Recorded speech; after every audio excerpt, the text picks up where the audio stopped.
നമ്മൾ ജീവിക്കുന്ന ഈ ആധുനിക ലോകം എത്രത്തോളം ക്രൂരവും അന്ധവുമായി മാറിക്കൊണ്ടിരിക്കുന്നു എന്ന് നമ്മെ ഓർമ്മിപ്പിക്കുന്ന ഒരു യാഥാർത്ഥ്യം പങ്കുവെക്കുകയാണ്.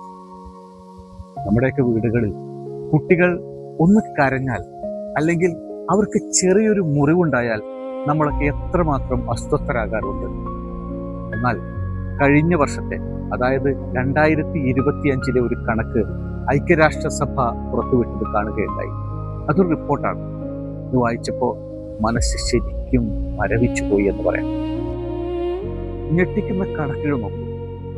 കഴിഞ്ഞ ഒരു വർഷം മാത്രം ലോകത്തിന്റെ വിവിധ ഭാഗങ്ങളിൽ നടന്ന സായുധ സംഘർഷങ്ങളിൽ 1,00,000 കുഞ്ഞുങ്ങളാണ് ക്രൂരമായ അതിക്രമങ്ങൾക്കിരയായത്. കൃത്യമായി പറഞ്ഞാൽ 24,174 കുട്ടികൾ.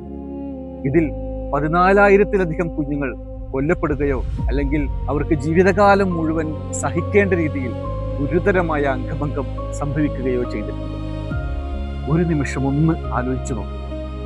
എന്താണ് ആ കുഞ്ഞുങ്ങൾ ചെയ്ത തെറ്റ്? ഏത് രാഷ്ട്രീയത്തിന്റെയോ ഏത് അതിർത്തി തർക്കത്തിന്റെയോ പേരിലാണ് അവർക്ക് ഈ ശിക്ഷ കിട്ടിയത്? ഈ ദുരന്തങ്ങളുടെ പകുതിയോളവും നടന്നത് ഇസ്രായേൽ പലസ്തീൻ സംഘർഷബാധിത പ്രദേശങ്ങളായ ഗസയിലും വെസ്റ്റ് ബാങ്കിലും ഒക്കെയാണ്. കഴിഞ്ഞ 30 വർഷത്തിനിടയിലെ ഏറ്റവും ഭയാനകമായ അവസ്ഥയിലൂടെയാണ് അവിടുത്തെ ബാല്യങ്ങൾ കടന്നുപോകുന്നത്.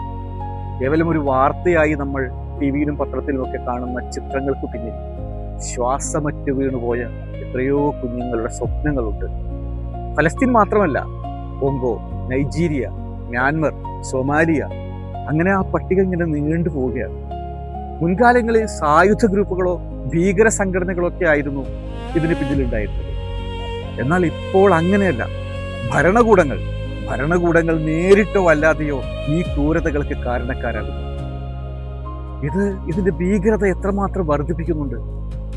UN secretary general Antonio Guterres ഈ അവസ്ഥയിൽ ശക്തമായ ആശങ്ക രേഖപ്പെടുത്തിയിട്ടുണ്ട് ഈ റിപ്പോർട്ടിൽ.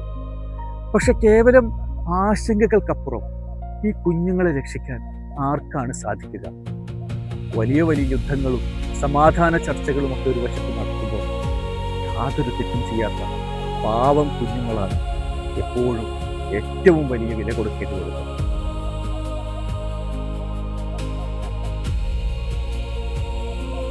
മനുഷ്യത്വം മരവിച്ചിട്ടില്ലാത്ത ഒരു ലോകത്തിനായി, സമാധാനമുള്ള ഒരു നാളേക്കായി നമുക്ക് പ്രത്യാശിക്കാം.